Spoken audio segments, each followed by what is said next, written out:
ধলাইয়ে অভিযান চালিয়ে 14 কোটি টাকার ড্রাগস বাজেয়াপ্ত করল কাছাড় পুলিশ। ধলাইয়ের রামপ্রসাদপুরে অভিযান চালিয়ে 14 কোটি টাকার মাদক বাজেয়াপ্ত করল কাছাড় পুলিশ। আটক করা হয়েছে গাড়ি চালক রাকেশ সিংকে। গতকাল রাতে মিজোরাম থেকে শিলচরগামী নম্বরবিহীন একটি গাড়িতে তল্লাশি চালিয়ে এই সাফল্য পায় পুলিশ। গাড়ি থেকে উদ্ধার করা হয়েছে 260 গ্রাম হেরোইন এবং 40,000 ইয়াবা ট্যাবলেট। বাজেয়াপ্ত মাদকের বাজার মূল্য 14 কোটি টাকা। এই অভিযান নিয়ে বিস্তারিত জানিয়েছেন পুলিশ সুপার নমাল মাহাত্তা। ইয়াৰ অংশস্বৰূপে যোৱাকালি পুৱতি নিশা আমি এটা বিশেষ অভিযান চলাইছিলোঁ। ধলাই থানাৰ অন্তৰ্গত ৰামপ্ৰসাদপুৰ নামৰ এটা ঠাই আছে শিলচৰ আইজল ৰোডত।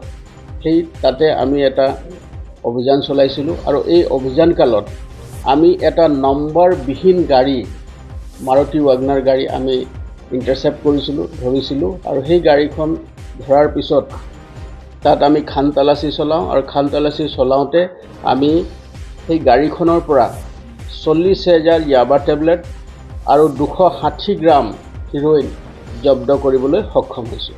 যিজন সৰবৰাহকাৰী আছিলে তেওঁৰ নাম হ'ল ৰাকেশ কুমাৰ সিনহা, 24 বছৰ বয়স। তেওঁৰ ঘৰ হ'ল হাতীখাল কচুদৰম অঞ্চলত।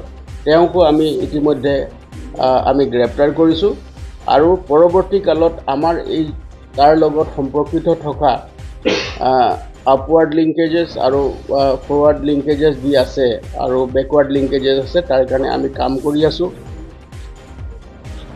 প্ৰাৰম্ভিক তদন্তত দেখা গৈছে যে গোটেই সামগ্ৰীখিনি নিচাযুক্ত সামগ্ৰীখিনি চুবুৰীয়া ৰাজ্যৰ পৰা আমাৰ জিলাৰ মাধ্যমেদি বহিৰ ৰাজ্যলৈ লৈ যোৱাৰ এটা বৃহৎ পৰিকল্পনা আছিলে আৰু সেইকাৰণে আমি যিটো অভিযান কালত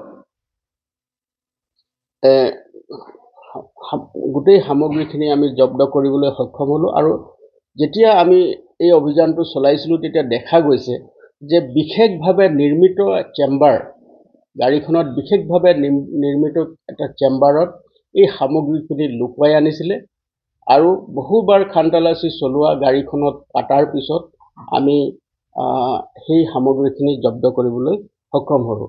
আৰু এতিয়াও আমাৰ এই অভিযান অব্যাহত আছে আৰু পৰৱৰ্তী কালতো নিচাযুক্ত সামগ্ৰীৰ বিৰুদ্ধে আমাৰ এই অভিযান অব্যাহত থাকিব। আৰু এই নাম্বাৰবিহীন যিখন গাড়ী মাৰুতি ৱাগনাৰ গাড়ী আমি জব্দ কৰিছোঁ সেইখিনিও আমি আইনগতভাৱে চিজ কৰিছোঁ আৰু তাৰ লগতে বাকী যি আইনগত ব্যৱস্থা ল'ব লাগে তাৰ কাৰণে আমি তৎপৰ হৈ আছোঁ। এই যিখিনি নিচাযুক্ত সামগ্ৰী আছে এই নিচাযুক্ত সামগ্ৰীখিনি চোৰাং বজাৰৰ মূল্য প্ৰায় 14 কোটিৰো অধিক হ'ব। গতিকে এই যিখিনি সামগ্ৰী আছে এই সামগ্ৰীখিনিৰ লগত জড়িত থকা যিসকল তদন্তকালত আওতাত আহিব সকলোৰ বিৰুদ্ধে কঠোৰতম আইনগত ব্যৱস্থা লোৱা হ'ব আৰু তাৰ কাৰণে আমি তৎপৰ হৈ আছোঁ।